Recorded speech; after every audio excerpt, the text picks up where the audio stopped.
Del uso de la palabra al senador Jorge Carlos Ramírez Marín, del Grupo Parlamentario del Partido Verde Ecologista de México. Hasta 5 minutos, a favor.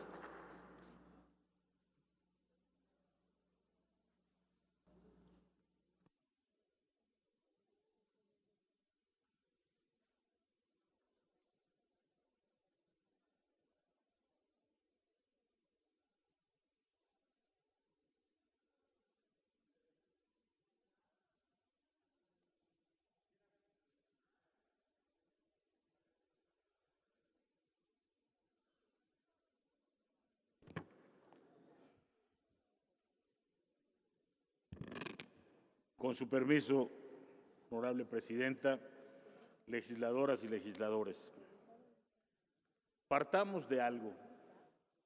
Este ejercicio no se había realizado nunca antes.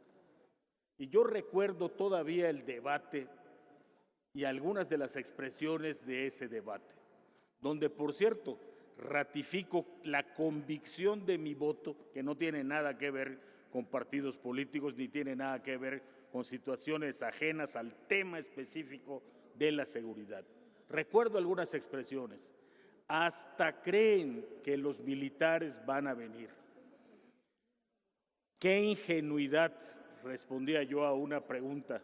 Creer que vamos a crear un mecanismo para que los militares rindan cuentas. Pues se creó. Y el mecanismo empieza, como han reconocido aquí en la tribuna, empieza a funcionar. ¿Está completo? Por supuesto que no. ¿Está perfecto? De ninguna manera. Diría yo incluso que es bastante imperfecto en algunas áreas. Y me referiré a las financieras, saber cuánto cuesta.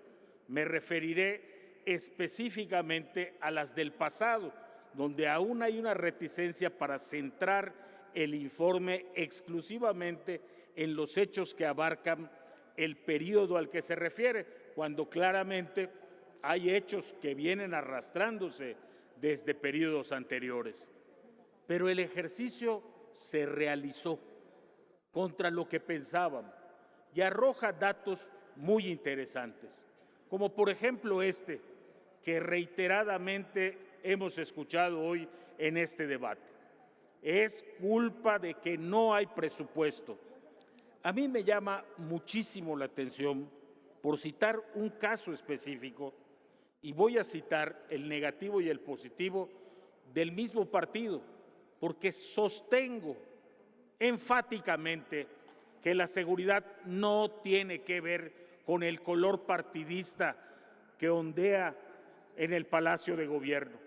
La seguridad tiene que ver con eficiencia o ineficiencia, con colusión con el crimen o combate frontal al crimen.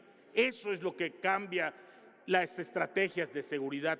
Vean algunos datos, por ejemplo. La percepción nacional de inseguridad es del 61.4%. La gente en su mayoría se siente insegura. Esto contrasta con el dato de que al mismo tiempo reconocen el trabajo de las Fuerzas Armadas. No, es bastante lógico. De quienes más desconfían es de las policías estatales. ¿Dónde entonces está o tiene que estar la respuesta? Por supuesto en los estados, pero achacarle el aumento de homicidios en Guanajuato a las Fuerzas Armadas, en lugar de ver lo que está pasando en Guanajuato, es tan errático o tan ridículo como decir que el culpable de que no se pueda detener a los capos es Peso Pluma porque les hace corridos. No tienen que ver ninguna de las dos cosas. Voy nuevamente a las cifras. Fíjense, en Guanajuato hay 4,046 policías, en Jalisco 4,175. Los policías de Guanajuato ganan 27,000 pesos. En Yucatán hay 304 estatales, 1,194 municipales y ganan 17,000 pesos. No hay una relación entre el número de elementos y la efectividad o la eficiencia. Tampoco la hay en el presupuesto para pagar sueldos. La prueba es que Guanajuato es uno de los estados que paga los mejores sueldos y, sin embargo, es el primer lugar en homicidios del país. Mientras que un estado que está en la media, gobernado con la misma bandera, está apenas con un índice de homicidios muy semejante al de los países nórdicos. No hay una relación entre el presupuesto que han recibido las entidades y el aumento de homicidios o la inseguridad en ellas. Se preguntan aquí, las Fuerzas Armadas no se han retirado de los estados, porque los estados no han dejado de pedir la presencia de las Fuerzas Armadas. Y en este informe, la Marina, por supuesto, acreditó 17 solicitudes formales de entidades federativas, 14 de ellas costeras, de que la Marina permanezca haciendo labores de seguridad. Presidenta, con su permiso, ocuparé el tiempo que han ocupado otros expositores. Esa es la verdad. El informe provee todos estos datos que quizá no teníamos, o lo más importante. Estimado senador, el reglamento establece 5 minutos. Gracias, presidenta. Le pido solamente la flexibilidad que han tenido otros expositores que han tardado 7.5 minutos. Eso es lo que el informe proporciona, datos. Y lo que el informe proporciona son elementos de análisis. Se decía aquí, por ejemplo, que no se han presentado respuestas, específicamente en el caso de derechos humanos. Yo diría que sería muy útil que la comisión repartiera, distribuyera el documento que se originó con las respuestas que dieron las Fuerzas Armadas sobre temas específicos de derechos humanos, donde incluso narran algunos hechos, como en el caso de Tamaulipas. Estimados amigos, falta muchísimo, pero concluyo. A nadie se le está pidiendo aquí que extienda una felicitación a las Fuerzas Armadas.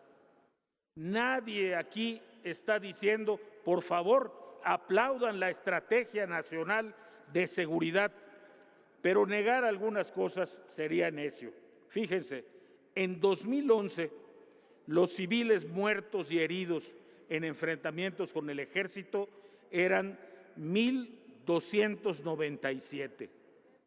En 2022 fueron 184. Es una disminución que no se debe solamente a la actual administración, simplemente a la cada vez mayor profesionalización de las fuerzas que están interviniendo en materia de seguridad pública. Nunca vamos a tener una Guardia Nacional Civil. A pregunta expresa de los legisladores, 63,000 son los elementos civiles que se han incorporado a la Guardia Nacional y 3,007 se han incorporado a labores administrativas. Todavía hay muchísimos militares haciendo trabajo de seguridad pública. Si nosotros hacemos lo que nos corresponde, cada vez van a ser menos. Respondamos a esta sociedad que está cambiando rápidamente. La única respuesta que lamento que no me hayan dado o que me dieran incompleta es la que les preguntó: ¿qué tanto respaldo hoy tiene el crimen organizado de la sociedad civil? Y tenemos que reconocerlo porque vemos pueblos, porque vemos una sociedad que pone en duda nuestro trabajo y prefiere acogerse al crimen organizado. Pero son muchas las razones que cambiarían esa realidad. No las Fuerzas Armadas, no las Fuerzas de Marina. Concluyo, presidenta. ¿Saben quiénes fueron los únicos que se negaron a darnos información? ¿Saben por qué no podemos? Y lo dice el dictamen, que insisto, no es ninguna loa. El dictamen dice que no podemos definir en el dictamen el tiempo de retiro, porque no contamos con la información suficiente, porque esa información nos las tienen que dar los estados. Y los señores gobernadores simplemente no quisieron venir. Pero si ustedes votan a favor de este dictamen, también van a estar votando por un mandato. En 60 días, todos los gobernadores tendrán que dar cuenta a este Senado de los datos que le estamos pidiendo, y si no lo hacen, serán exhibidos. Sí, es hora de que el Senado tenga la fuerza y el poder. Es hora de que el poder civil mande, pero también al poder civil. Muchas gracias. Gracias. Se concede el uso de